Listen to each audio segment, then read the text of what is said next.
Hello guys! Another adventure tayo ngayong araw na to. So nandito tayo ngayon sa Subic, Zambales, sa resort ng Subic. So nandito tayo ngayon, naka-stay ngayon sa Palm Tree Resort. Yes, at maganda dito.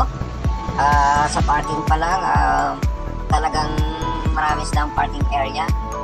So meron din silang mga event dito, depende na din sa araw or holidays. So pagbukad pa lang natin dito, titimbad talaga agad ang kanilang alagang isda. Talagang ang lalaki ng mga alaga nila. Yes, napaka fresh sa mata. At dito tayo naka-check-in ngayon. Yes guys, sulit po yung mga room nila dito. So ito, napakagandang bed na makukuha mo dito for 2 person. Yan, may TV pa, may mga free coffee. At syempre, di mawala aircon. Syempre, napakalamig yan. At ang shower, napakaganda naman ang shower dito.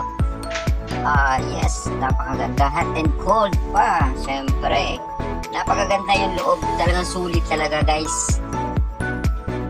At syempre guys, hindi lang yan ang room at marami pang iba. Eto, mapupungan talaga, madadaanan talaga natin to paglabas natin ng pinto. So, talagang mapapalingon ka talaga sa ganda ng bungad talaga ng entrance nila guys. Napakaganda at ang lalaki ng mga isda na alaga nila. At guys, dito tayo naman sa entrance nila. Wow, entrance pa lang guys, talagang malinis tingnan, decent tingnan. Napakaganda talaga ng entrance nila. Entrance pa lang, wala na akong masabi. Talagang magalang din yung mga staff dyan. At dito naman sa loob, merong mga rooms dyan. So, depende na sa iyo. May mga family rooms, may couple room. Depende na sa inyo kung ilang kayo pupunta. Yes, at dito naman sa loob, meron silang swimming pool. Yes, meron silang pambata, meron din silang pang-adult.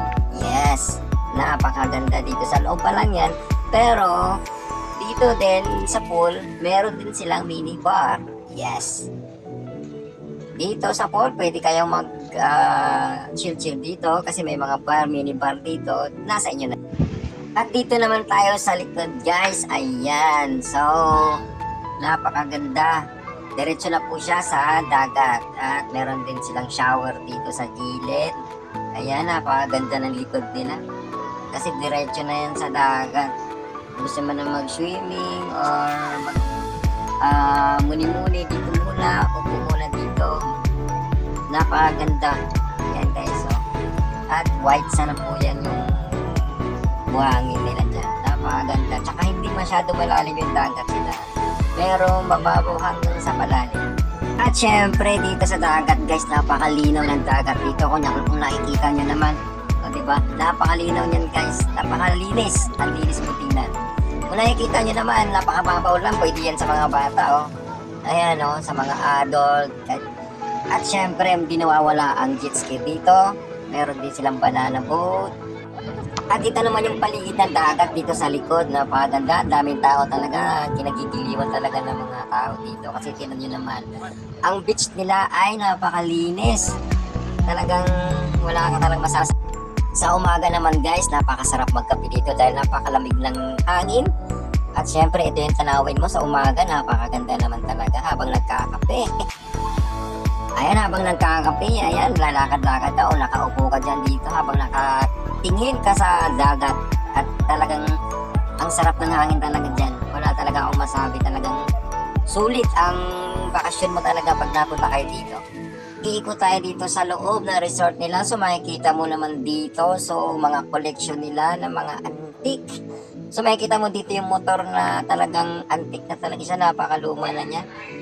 Tapos meron pa dito makikita mga collection dito ng mga barel. So di natin alam kung ano mga barel yan. So sinauna talaga siya. At dito naman tayo sa second floor nila. Dito yung tinatawag nilang bar and restaurant. Yan, napaganda, decent tingnan talaga. Ayan, mga mesa nila. Ayan, diretso tayo dito sa overlooking na pwesto. Ayan, napakaganda dito sa taas. Makikita mo yung dagat. Ayan, napakaganda. So makikita nyo dyan habang nasa taas kayo. At ito naman yung mga free breakfast nila. So mamimili ka lang kung anong gusto mo dyan. At ito naman yung napili ko, corn chips with banana and coffee. Yan, napakasarap. Yan. So yun lang guys. So sa mga gustong magtanong, mag-PM lang kayo sa page nila, sa Facebook page. So maaari kayong magtanong doon. Talagang sulit ang bakasyon nyo dito at talagang marirelax kayo. At syempre, napakasulit yung mga rooms nila. Saka napaka-affordable pa. So ano pang hinihintay nyo? Tara na!